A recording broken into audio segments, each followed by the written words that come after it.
ఇదే యూసఫ్గూడాల ఇదే Jubilee hills నియోజకవర్గంలో యూసఫ్గూడాలో రాహుల్ గాంధీ ఆటో ఎక్కి ఆటో కార్మికులకు అరచేతిలో వైకుంఠం చూపించాడు. ఏం చెప్పిండు రాహుల్ గాంధీ?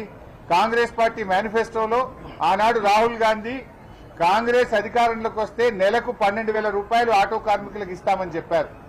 ఆటో నగర్ నిర్మిస్తామని చెప్పారు. అదేవిధంగా సంక్షేమ బోర్డు ఏర్పాటు చేస్తామన్నారు.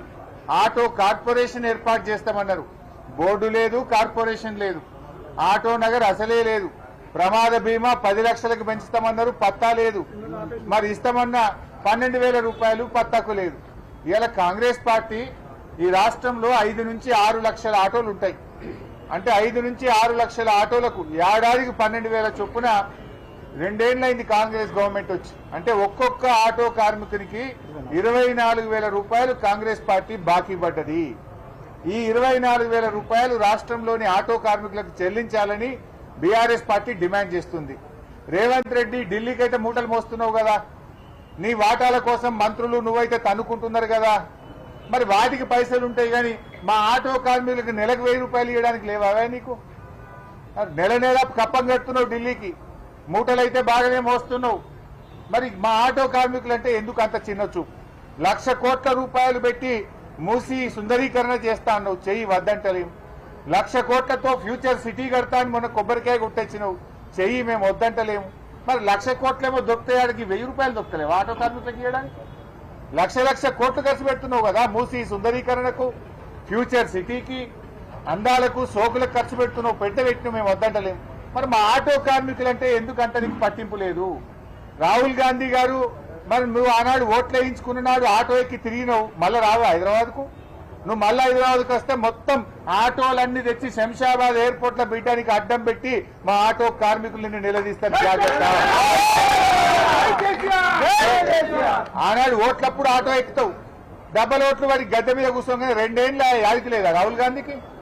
ఈరోజు రేవంత్ రెడ్డి కళ్ళు తెరిపియాలని, రాహుల్ గాంధీకి ఆటో కార్మికుల బాధ తెలవాలని బీఆర్ఎస్ పార్టీ రాష్ట్ర వ్యాప్తంగా ఆటోలెక్కి ఈ నిరసన కార్యక్రమాన్ని చేపడతా ఉన్నాము. వెంటనే బాకీ పడ్డ 24,000 రూపాయలు ఈ రాష్ట్రంలో ప్రతి ఆటో కార్మికునికి ఇవ్వాలి. అంత కలిపితే ఎంత అవుతుంది? 1,500 కోట్లు అవుతుంది. మొత్తం ఆటో కార్మికులకు బాకీ పడ్డ 24,000 ఇస్తే 1,500 కోట్లు అవుతుంది. మొన్న నువ్వు మద్యం దుకాణాలు పెట్టినావు కదా, 3 లక్షలు ఫీజు పెంచినావు, మద్యం సీసాల ధరలు పెంచినావు, బీర్ పెంచినావు, విస్కీ పెంచినావు. మొన్న మద్యం అప్లికేషన్ల మీద నీకు 3,000 కోట్ల రూపాయలు డబ్బు వచ్చింది కదా, ఒక సగం ఇచ్చేయి, మా ఆటో కార్మికులను యాడ్ చేసుకుంటారు. 3,000 కోట్లు ఈ నెల వచ్చినాయి కదా, నీకు ఆదాయం అదనంగా వచ్చింది. మద్యం షాపుల మీద, దరఖాస్తుల మీద 3,000 కోట్ల రూపాయలు సంపాదించినావు. మరి ఆ 1,500 కోట్లు ఆటో కార్మికులకు బాకీ పడ్డావు, దాన్ని విడుదల చేయి, ఆటో కార్మికుల్ని కాపాడుకో అని చెప్తా ఉన్నాం.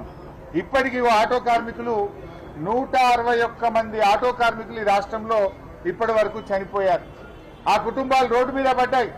చనిపోయిన ఆటో కార్మికుల కుటుంబాలకు 10 లక్షల రూపాయల ఎక్స్గ్రేషియా ఇవ్వాలని బీఆర్ఎస్ పార్టీ పక్షాన్ని డిమాండ్ చేస్తా ఉన్నాం.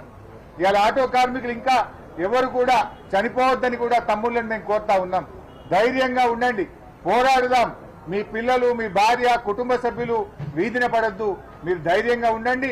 మళ్లీ వచ్చేది బీఆర్ఎస్ ప్రభుత్వం, తప్పకుండా మిమ్మల్ని కాపాడుకుంటాం.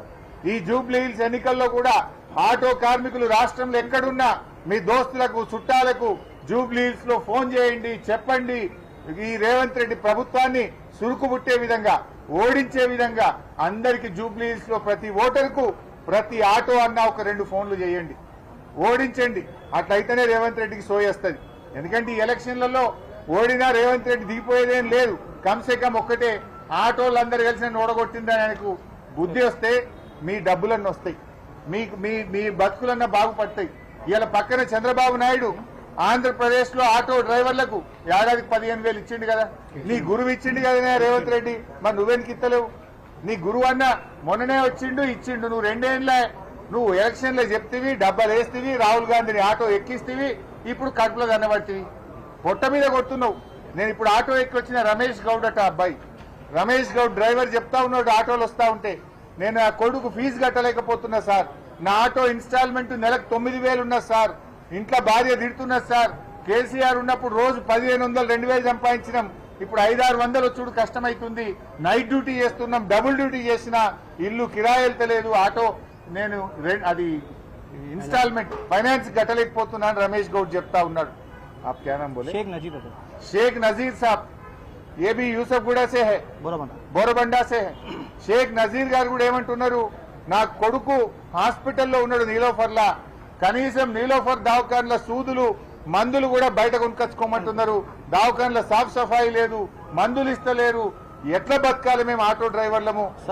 రోడ్లు కూడా ఒక ప్యాచ్ కూడా రోడ్ లేదు సార్, 2 సంవత్సరాల నుంచి రోడ్ ప్యాచ్ కూడా లేదు, బండ్లు మొత్తం ఖరాబ్ అవుతుంది. రాహుల్ గాంధీ ఆటో ఎక్కిండు, ఆటోలు కడుపు మీద కొట్టిండు సార్ రాహుల్ గాంధీ. అజరుద్దీన్ రాహుల్ గాంధీ ఇద్దరు కలిసి కట్టిరు.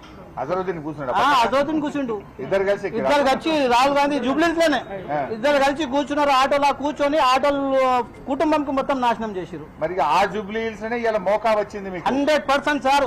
నేనైతే 10 రోజులు ఇంకో ఎలక్షన్ దాకా కంపల్సరీ బండి ఆపుతా. 2 సంవత్సరాల నుంచి ఏం లేదు కానీ ఇంకా 10-15 రోజులు ఎలక్షన్ దాకా బండి ఆపుతా.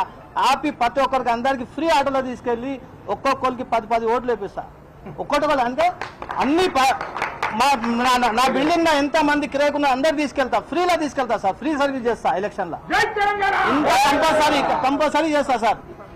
సో ఇలా మేము మళ్ళీ కోరేది ఒక్కటే, షేక్ నజీబ్